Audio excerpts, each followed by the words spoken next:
ಸತ್ಯ, ಇದನ್ನು ಆದಷ್ಟು ಬೇಗ ಒಂದು ಇತ್ಯರ್ಥ ಮಾಡಬೇಕಮ್ಮ. ಹ್ಞೂ ರಾಯ್ರೆ, ಮಾಡೋಣ. ಆದರೆ ನೀವು ಯಾವ ಯೋಚನೆನೂ ಮಾಡದೆ ಸ್ವಲ್ಪ ನೆಮ್ಮದಿಯಾಗಿರಿ. ಇನ್ನೆಲ್ಲಮ್ಮ ನೆಮ್ಮದಿ? ನಂದು ಗೋಕುಲ ಥರ ಇದ್ದ ಮನೆ ಹೇಗಾಗೋಯ್ತು ನೋಡಿದ್ಯಾ? ಸೀತನಿಗೇನೋ ಸಮಾಧಾನ ಹೇಳ್ಬೋದು, ಆದರೆ ನನಗೆ ಊರು ಮಿಳಿಂದೇ ದೊಡ್ಡ ಚಿಂತೆ ಆಗ್ಬಿಟ್ಟಿದೆ. ಏನು ಮಾಡಬೇಕು ಅನ್ನೋದೇ ಗೊತ್ತಾಗ್ತಾ ಇಲ್ಲ. ಆ ಹೆಂಗ್ಸ್ನ ಈ ಮನೆ ಕರ್ಕೊಂಬರೋಕ್ಕಿಂತ ಮುಂಚೆ ಇದನ್ನೆಲ್ಲ ಯೋಚನೆ ಮಾಡಬೇಕಾಗಿತ್ತು. ಕಾರ್ತಿಕ್, ಸ್ವಲ್ಪ ಸುಮ್ಮನೆ ಇರ್ತೀಯಾ? ನಾನು ಹೇಳ್ತಾ ಇರೋದ್ರಲ್ಲಿ ಏನಪ್ಪ ತಪ್ಪಿದೆ? ಚಿಕ್ಕಪ್ಪ ತಪ್ಪು ಮಾಡಿರ್ಬೋದು ನಿಜ, ಆದ್ರೆ ಪದ್ಮ ಅವರು ಎಲ್ಲೋ ಕಣ್ಣಕ್ಕೆ ಕಾಣದೆ ದೂರದಲ್ಲಿದ್ರು. ಅವ್ರನ್ನ ಕರ್ಕೊಂಬಂದು ಮನೆಯಲ್ಲೇ ಕೂಡ್ಸಿದಿರಲ್ಲ, ಅದರಿಂದ ನಮ್ಮ ಮನೆ ಶಾಂತಿ ಎಲ್ಲ ಹಾಳಾಗಿದೆ. ಸಮಸ್ಯೆಯಿಂದ ಓಡ್ ಹೋಗೋದು ಪರಿಹಾರ ಅಲ್ಲ, ಅದನ್ನ ಎದುರಿಸೋದು ಪರಿಹಾರ. ಸತ್ಯ, ನಾನು ನಿನ್ನ ಜೊತೆ ಮಾತಾಡ್ತಾ ಇಲ್ಲ, ನಾನು ನಮ್ಮ ಅಪ್ಪನ ಜೊತೆ ಮಾತಾಡ್ತಾ ಇರೋದು. ಕಾರ್ತಿಕ್, ಹೆಂಡತಿ ಹತ್ರ ಹೀಗೇನೋ ಮಾತಾಡೋದು? ಚಿಕ್ಕಪ್ಪ ಮಾಡಿದ್ ಎಷ್ಟು ದೊಡ್ಡ ತಪ್ಪೋ, ಸತ್ಯ ಪದ್ಮ ಅವ್ರ ಪರ ವಹಿಸ್ತಾ ಇರೋದು ಅಷ್ಟೇ ದೊಡ್ಡ ತಪ್ಪು. ಆಯ್ತಪ್ಪ, ಈಗೇನು ಮಾಡಬೇಕು ಅಂತಿದೀಯಾ? ನಾನು ನಿಮ್ಮ ಜೊತೆ ಮಾತಾಡಬೇಕು ಅಂತಾನೆ ಬಂದೆ ಅಪ್ಪ, ಆದರೆ ಇವಳಿದ್ದಾಳೆ ಅಂದಮೇಲೆ ಮಾತಾಡಿ ಏನೂ ಯೂಸ್ ಇಲ್ಲ. ನಾನು ನಿಮ್ಮ ಜೊತೆ ಆಮೇಲೆ ಮಾತಾಡ್ತೀನಿ. ಕಾರ್ತಿಕ್, ಕಾರ್ತಿಕ್ ನಿಂತ್ಕೊಳ್ಳೋ. ಕಾರ್ತಿಕ್,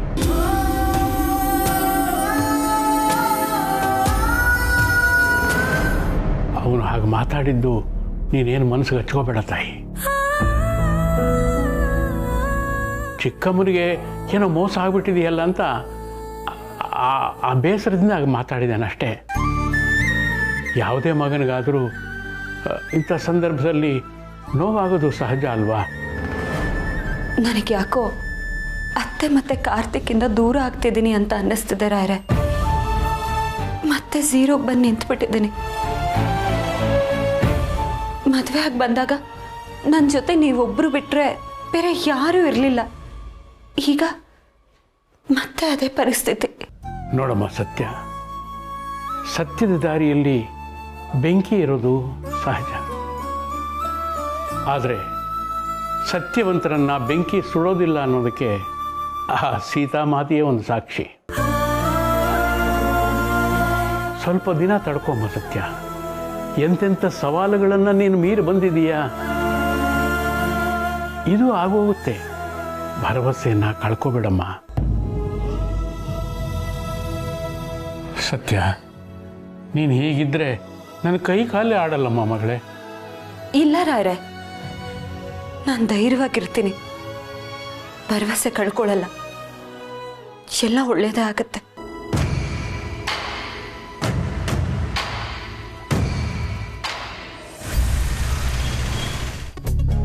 ದಿವ್ಯಾ, ಸ್ವೀಟ್ ಮಾತ್ರ ಸೂಪರ್ ಆಗಿದೆ, ಟ್ರೈ ಮಾಡಿ.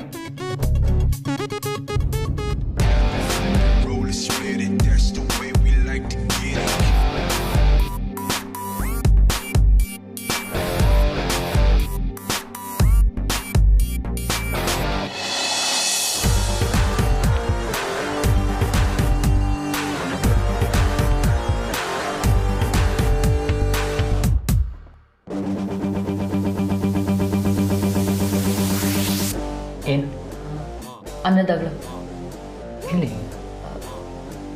ಇಲ್ಲಿ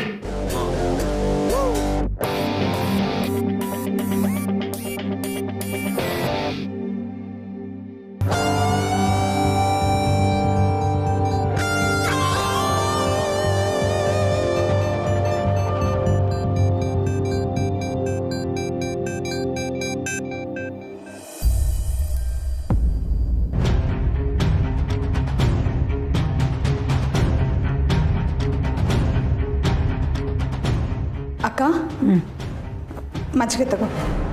ಇದೆಲ್ಲ ಯಾಕೆ ಮಾಡಕ್ಕೆ ಹೋದೆ ಊರ್ಮಿಳ? ನನಗೆ ಬೇಡವಾಗಿತ್ತು. ಎಲ್ರಿಗೂ ಮಾಡಿದ್ದೇನೆ, ನಿನಗೂ ತಂದೆ ಅಕ್ಕ. ತಗೋ. ಸರಿ ಕೊಡು.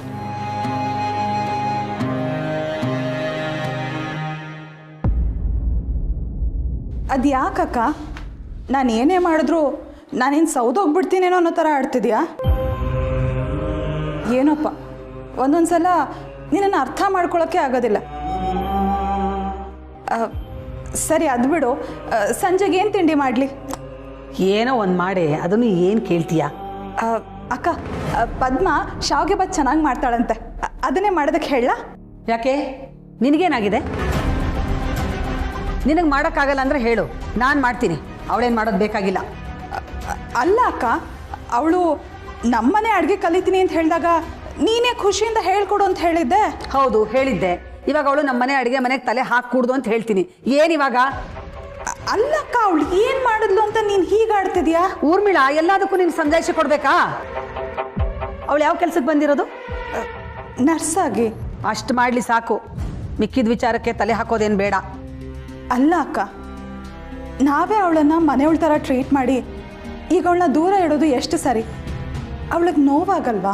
ವಾದ ಮಾಡಬೇಡ ಊರ್ಮಿಳಾ, ನಾನು ಹೇಳ್ದಷ್ಟು ಮಾಡು. ಸರಿ ಅಕ್ಕ. ನಾನೀಗ ಹೋಗಿ ಇವ್ರಿಗೆ ಮಾತ್ರೆ ಕೊಡ್ತೀನಿ. ರಾತ್ರಿ ಏನು ಅಡುಗೆ ಮಾಡಬೇಕೋ ನಾನೇ ಮಾಡ್ತೀನಿ.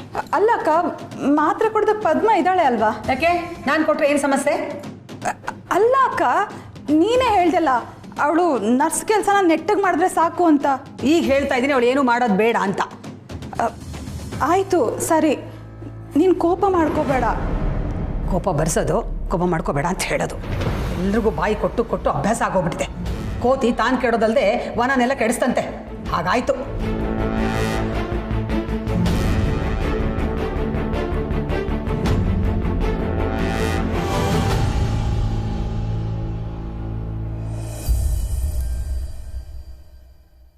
ನಿಮ್ಮ ಹತ್ರ ಸ್ವಲ್ಪ ಮಾತಾಡಬೇಕಿತ್ತು.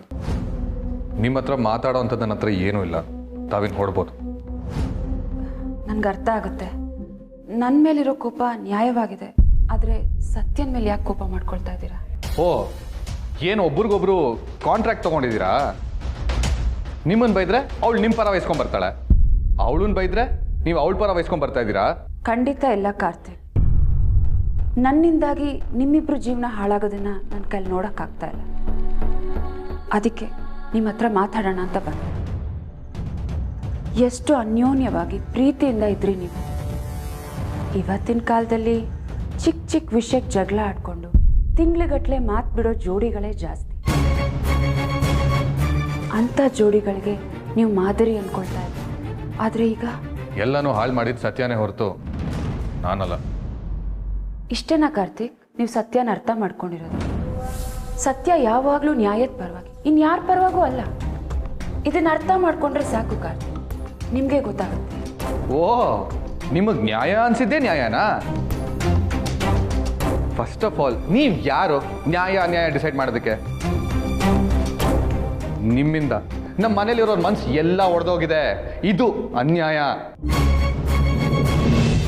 ನೀವಿಲ್ಲಿ ಬಂದಿದ್ದ ಅನ್ಯಾಯ. ನಮ್ಮ ಚಿಕ್ಕಪ್ಪನ ಜೊತೆ ಇರೋದು ಅದು ಅನ್ಯಾಯ.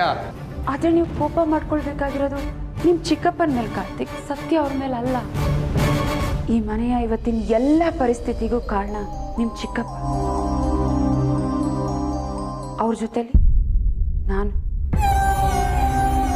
ಅದೇನೋ ಹೇಳ್ತಾರಲ್ಲ, ಎತ್ತಿಗೆ ಜ್ವರ ಬಂದರೆ ಎಮ್ಮೆಗೆ ಬರೆ ಹಾಕಿದ್ರು ಅಂತ. ಹಾಗೆ ನಾವು ಮಾಡಿರೋ ತಪ್ಪಿಗೆ ಶಿಕ್ಷೆ ಸತ್ಯಂಗ. ಅವಳು ನಿಮ್ಮ ಜೊತೆ ಶಾಮೀಲಾಗಿದ್ದಾಳಲ್ಲ, ಇದರಿಂದ ಚಿಕ್ಕಿ ಮನಸ್ಸಿಗೆ ನೋವಾಗುತ್ತೆ ಅಂತಾನೂ ಲೆಕ್ಕಿಸ್ದೆ. ಅವಳು ನಿಮ್ಮ ಜೊತೆ ನಿಂತಿದ್ದಾಳಲ್ಲ, ಇದು ಸರಿನಾ? ಇಂಥ ವಿಷಯದಲ್ಲಿ ಸರಿ ತಪ್ಪನ್ನ ತೂಕಕ್ಕೆ ಹಾಕಿ ಅಳಿಯಕ್ಕಾಗಲ್ಲ ಕಾರ್ತಿಕ್. ಹಾಗೊಂದು ವೇಳೆ ಅಳಿಬೇಕಂದ್ರೂ ನಂದು ನಿನ್ನ ಚಿಕ್ಕಪ್ಪನ ತಪ್ಪಿದೆ, ಸತ್ಯ ಅವ್ರದ್ದಲ್ಲ. ಸುಮ್ಮನೆ ಅವ್ರನ್ನ ಗಂಟು ಹಾಕಬೇಡಿ. ಸತ್ಯ ಅವ್ರಿಗೆ ಈ ವಿಷಯ ಗೊತ್ತಾದಾಗ ಅವ್ರು ಎಷ್ಟು ಒದ್ದಾಡಿದ್ದಾರೆ ಅಂತ ನಾನು ನನ್ನ ಕಣ್ಣಾರೆ ನೋಡಿದ್ದೀನಿ. ನನಗಿನ್ ಒಂದೇ ಒಂದು ಅವಕಾಶ ಸಿಕ್ಕಿದ್ರೆ ಹಳೇದನ್ನೆಲ್ಲ ಅಳಿಸಿ ನಿಮ್ಮ ಚಿಕ್ಕಪ್ಪನ ಜೀವನದಲ್ಲಿ ನಾನು ಇರಲೇಬಾರ್ದು ಅಂದ್ಕೊಳ್ತೀನಿ. ಆದರೆ ಲೈಫಲ್ಲಿ ಮುಂದೆ ಹೋಗಕ್ಕೆ ಮಾತ್ರ ಅವಕಾಶ ಇದೆ, ಹಿಂದೆ ಹೋಗೋಕ್ಕಾಗಲ್ಲ ಅಲ್ವಾ? ಇದೇ ನಮ್ಮ ಸತ್ಯ, ಅದನ್ನು ಬದಲಾಯಿಸೋಕ್ಕೂ ಆಗಲ್ಲ. ಸತ್ಯ ಅವ್ರು ಮಾಡ್ತಿರೋದು ಅದೇ ಕಾರ್ತಿಕ್ ಅವರೇ. ಆಗಿರೋ ತಪ್ಪನ್ನ ಹೇಗೆ ಸರಿ ಮಾಡ್ಬೋದು ಅನ್ನೋ ಪ್ರಯತ್ನದಲ್ಲಿದ್ದಾರೆ.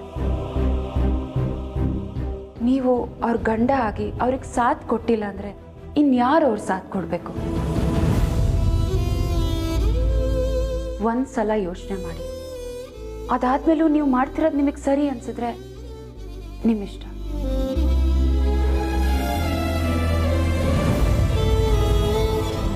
ಒಂದು ಅರ್ಥದಲ್ಲಿ ಪದ್ಮ ಅವ್ರು ಹೇಳ್ತಾ ಇರೋದು ಸರಿಯಾಗೇ ಇದೆ. ನಾನೇ ಸತ್ಯನ ಸುಮ್ಮನೆ ತಪ್ಪಾಗಿ ತಿಳ್ಕೊಂಡ.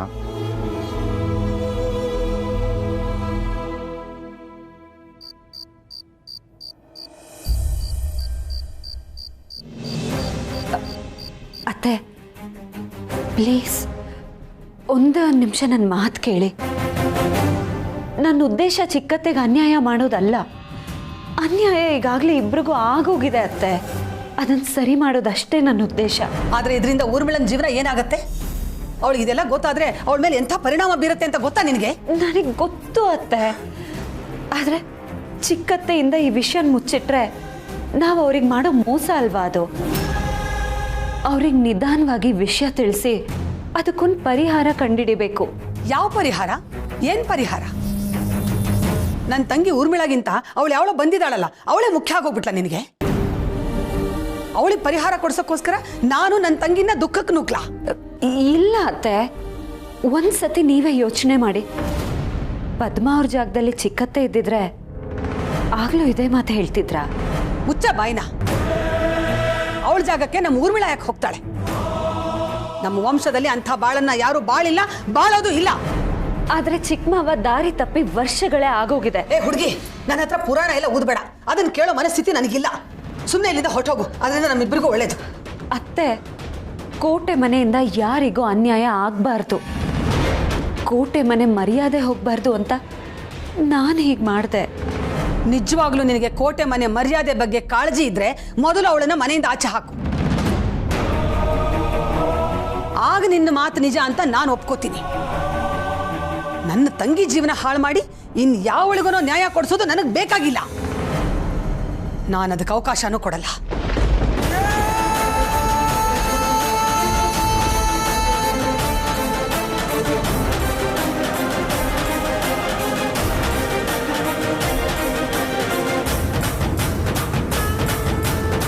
ಏ ಹುಡುಗಿ, ಏನು ಹೀಗೆ ಸುಮ್ಮನೆ ನಿಂತ್ಕೊಂಡ್ಬಿಟ್ಟೆ? ಹೋಗು, ಮೊದಲು ಅವಳನ್ನ ಮನೆಯಿಂದ ಆಚೆ ಹಾಕು. ಆಮೇಲೆ ಬಂದು ನನ್ನ ಮುಂದೆ ನಿಂತು ಮಾತಾಡು. ಹೋಗೋ. ಯಾರನ್ನ ಮನೆಯಿಂದ ಆಚೆ ಹಾಕಬೇಕು?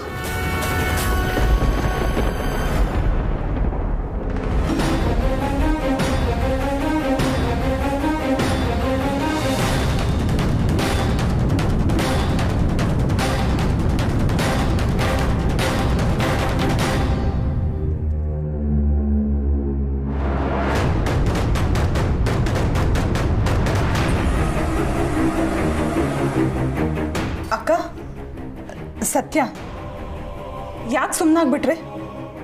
ನಿಮ್ಮನ್ನೇ ಕೇಳ್ತಾ ಇರೋದು. ಯಾರನ್ನ ಮನೆಯಿಂದ ಆಚೆ ಹಾಕಬೇಕು ಅಂತ ಮಾತಾಡ್ತಾ ಇದ್ದೀರಾ? ಅಯ್ಯೋ, ಒಂದು ಯಾವುದೋ ಚಿಕ್ಕ ವಿಷಯ ಕಣೆ, ಹೋಗ್ಲಿ ಬಿಡೆ. ಮನೆಯಿಂದ ಆಚೆ ಹಾಕೋದು ಚಿಕ್ಕ ವಿಷಯನಾ? ಅದು ಚಿಕ್ಕತ್ತೆ, ಕೀರ್ತನ ಬಗ್ಗೆ ಮಾತಾಡ್ತಿದ್ವಿ. ಕೀರ್ತನ ಬಗ್ಗೆನಾ? ಅವಳ ಬಗ್ಗೆನೆ. ಕೀರ್ತನ ಯಾಕೆ ಮನೆಯಿಂದ ಆಚೆ ಹಾಕಬೇಕು? ಯಾವಾಗ ನೋಡಿದ್ರು ಏನಾದರೂ ಒಂದು ತಲೆಹರಟೆ ಮಾಡ್ತಾನೆ ಇರ್ತಾಳೆ. ಅವಳಿಂದಾಗಿ ಮನೆ ನೆಮ್ಮದಿನೇ ಹಾಳಾಗಿ ಹೋಗಿದೆ. ಮನೆ ನೆಮ್ಮದಿ ಹಾಳು ಮಾಡೋರನ್ನ ಯಾವತ್ತೂ ಸಹಿಸ್ಕೋಬಾರ್ದು, ಮನೆಯಿಂದ ಆಚೆ ಹಾಕಬೇಕು ಅಂತ ಹೇಳ್ತಾ ಇದ್ದೆ.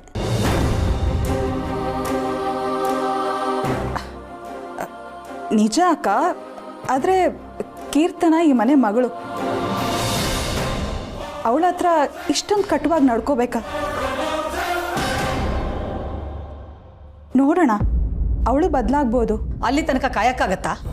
ಗೆದ್ಲು ಹುಳ ಮನೆಯಲ್ಲೆಲ್ಲ ಹರಡಿ ಮನೆನ ಹಾಳು ಮಾಡೋಕ್ಕೆ ಮುಂಚೆ ಆ ಗೆದ್ಲು ಹುಳನೇ ಕ್ಲೀನ್ ಮಾಡಬೇಕು. ಅದೇನೋ ನಿಜ. ಆದರೆ ನನಗೇನೋ ಸಂಬಂಧಗಳನ್ನ ಕಡ್ಕೊಂಡು ಹೋಗೋದಕ್ಕಿಂತ ತಿತ್ಕೊಂಡು ಜೀವನ ಮಾಡೋದು ಒಳ್ಳೇದು ಅಂತ ಅನ್ನಿಸ್ತಾ ಇದೆ. ನನ್ನ ಮನೆಗೆ ಮಾರಕ ಆಗಿರೋರನ್ನ ನಾನು ಯಾವತ್ತೂ ಸಹಿಸಲ್ಲ ಊರ್ಬೇಡ. ಬಿಡು, ನಿನಗಿದೆಲ್ಲ ಅರ್ಥ ಆಗಲ್ಲ. ಸರಿ ಅಕ್ಕ, ಆದರೆ ನೀನು ಏನೇ ಮಾಡಿದ್ರೂ ಅದಕ್ಕೆ ನನ್ನ ಸಪೋರ್ಟ್ ಯಾವಾಗಲೂ ಇದ್ದೇ ಇರುತ್ತೆ. ಅಕ್ಕ ತಗೋ, ಈ ಹಾಲು ಕುಡಿದು ಆರಾಮಾಗಿ ರೆಸ್ಟ್ ಮಾಡು. ತಗೋ. ಸತ್ಯ, ನಾ ಹೋಗೋಣ ಬಾ. ಅಕ್ಕ ಯಾಕೋ ತುಂಬ ಟೆನ್ಷನಲ್ಲಿದ್ದಾಳೆ.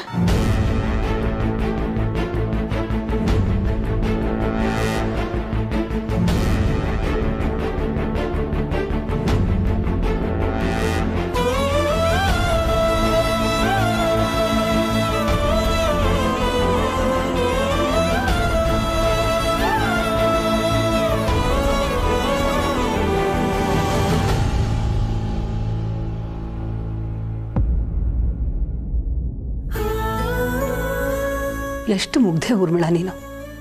ನಿನ್ನ ಗಂಡ ನಿನ್ನನ್ನು ಎಷ್ಟು ಸುಲಭವಾಗಿ ಅಮರ್ಸ್ಬಿಟ್ಟ. ನಿನ್ನ ಅಮಾಯಕತೆನ ಅವನು ಬಂಡವಾಳ ಮಾಡ್ಕೊಂಡ್ಬಿಟ್ಟ.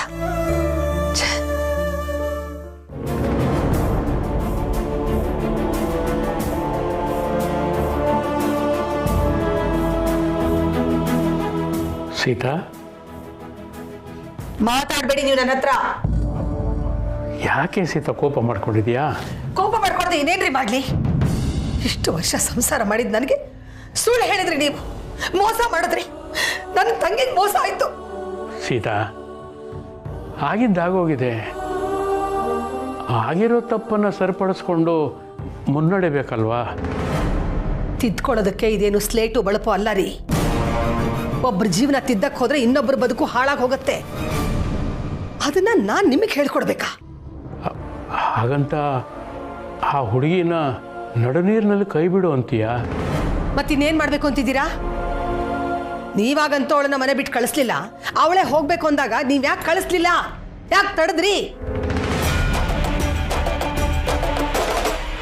ಅವಳು ಮನೆ ಬಿಟ್ಟು ಹೋಗೋದ್ರ ಹಿಂದೆ ನಿನ್ನ ಕೈವಾಡನೂ ಇದೆಯಾ? ಹೌದು. ಏನಿವಾಗ? ಸಮಾಧಾನ ಮಾಡ್ಕೊಳ್ಳೆ.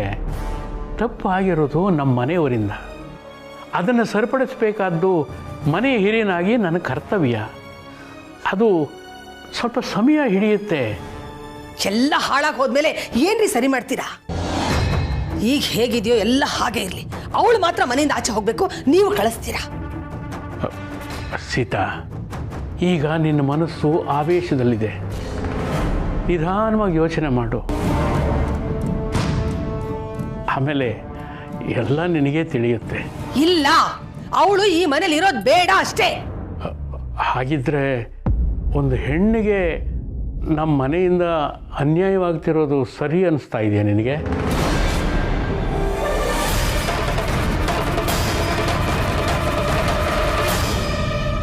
ನನ್ನ ತಂಗಿಗೆ ಅನ್ಯಾಯ ಆದ್ರೆ ನಿಮಗೆ ಸರಿ ಅನ್ಸತ್ತಾ? ನೋಡು ಸೀತಾ, ಸಂಬಂಧಗಳಲ್ಲಿ 2+2 ಅಂದರೆ 4 ಉತ್ತರ ಬರುತ್ತೆ ಅಂತ ಯಾವತ್ತೂ ನಿರೀಕ್ಷೆ ಮಾಡಬಾರ್ದು. ಕೆಲವೊಂದು ಸಲ ಲೆಕ್ಕ ತಪ್ಪಾದರೂ ಮನಸ್ಸಿನ ತಾಳ ತಪ್ಪಬಾರ್ದು. ಅದೇ ಮುಖ್ಯ. ನೋಡಿ, ನೀವೇನಾದರೂ ಹೇಳಿ, ನಾನು ಇದಕ್ಕೆಲ್ಲ ಒಪ್ಪಲ್ಲ. ಆ ಸತ್ಯ ಬೇರೆ.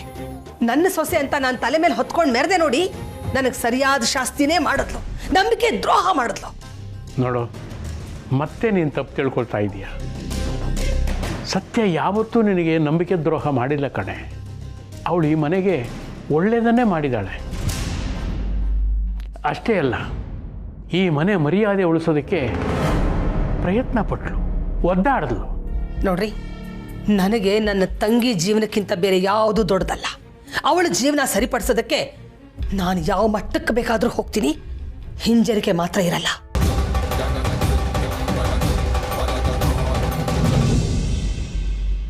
ಅಲ್ವೇ ಸೀತಾ?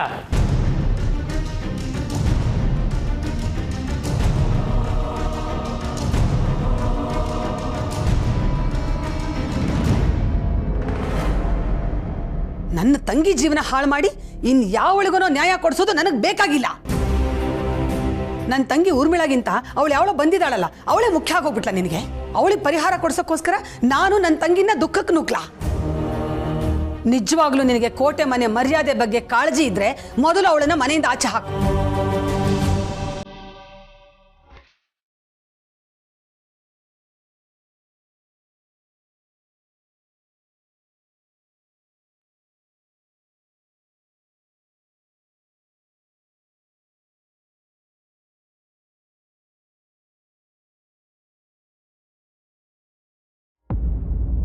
ಏನಾಯ್ತು? ಸತ್ಯ, ಐ ಆಮ್ ರಿಯಲಿ ಸಾರಿ.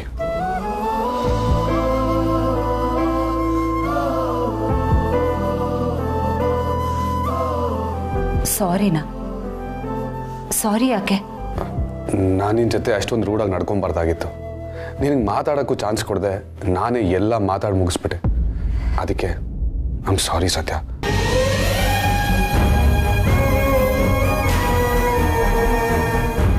ನಾನು ಮಾಡಿದ್ದು ತಪ್ಪೆ. ನಿನ್ನ ಹತ್ರ ಸತ್ಯನ ಮುಚ್ಚಿಡಬಾರ್ದಾಗಿತ್ತು. ನಿನಗೆ ಗೊತ್ತಲ್ಲ ಸತ್ಯ, ನನಗೆ ಚಿಕ್ಕಿ ಅಂದರೆ ಎಷ್ಟು ಇಷ್ಟ ಅಂತ. ಚಿಕ್ಕಿ ಬರೀ ನಂಗೆ ಚಿಕ್ಕಮ್ಮ ಮಾತ್ರ ಅಲ್ಲ, ನನಗೆ ಅಮ್ಮ, ಫ್ರೆಂಡು, ಗೈಡ್. ಚಿಕ್ಕಿಗೆ ಅನ್ಯಾಯ ಆಗ್ತಾ ಇದೆ ಅಂದರೆ ನಾನು ಹೇಗೆ ಸುಮ್ಮನಿರಲಿ ಹೇಳು? ಇದನ್ನೆಲ್ಲ ಪದ್ಮ ಅವರು ನನಗೆ ಹೇಳಿದ್ಮೇಲೆ ನನಗೆ ಏನು ನಡೀತಾ ಇದೆ, ನಿಜ ಏನು ಅಂತ ಗೊತ್ತಾಗಿದ್ದು. ಅಂದ್ರೆ ನಿನಗೆ ನನ್ನ ಮೇಲೆ ಕೋಪ ಇಲ್ವಾ? ಖಂಡಿತವಾಗ್ಲೂ ಇಲ್ಲ ಸತ್ಯ.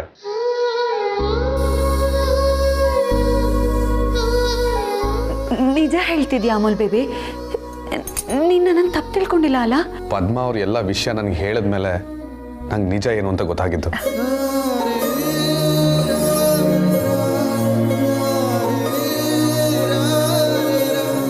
ಸದ್ಯ ಈಗಲಾದರೂ ನೀನು ನನ್ನನ್ನು ಅರ್ಥ ಮಾಡ್ಕೊಂಡಿಯಲ್ಲ. ನೆನ್ನೆಯಿಂದ ನನಗೆ ಧೈರ್ಯನೇ ಇರಲಿಲ್ಲ ಅಮೂಲ್ ಬೇಬಿ. ನೀನು ಪಕ್ಕದಲ್ಲಿದೆಯಾ ಅನ್ನೋ ನಂಬಿಕೆ ಕೊಡೋ ಧೈರ್ಯ ಇನ್ಯಾವುದು ಕೊಡೋದಕ್ಕೆ ಸಾಧ್ಯ ಇಲ್ಲ. ಈ ಕೇಡಿ ಬೇಬಿ ಪಕ್ಕದಲ್ಲಿ ನಾನು ಇರಲೇಬೇಕಾ? ನಾನು ನಂಬಲ್ಲಪ್ಪ. ಗಂಡ ಅನ್ನೋದೇ ಒಂದು ಶಕ್ತಿ ಅಮೂಲ್ ಬೇಬಿ. ನೀನು ನನ್ನ ಶಕ್ತಿ. ನೀನ್ ಜೊತೆಗಿದ್ರೆ ಏನ್ ಬೇಕಾದ್ರೂ ಸಾಧಿಸ್ತೀನಿ ಅನ್ನೋ ನಂಬಿಕೆ ಬರುತ್ತೆ.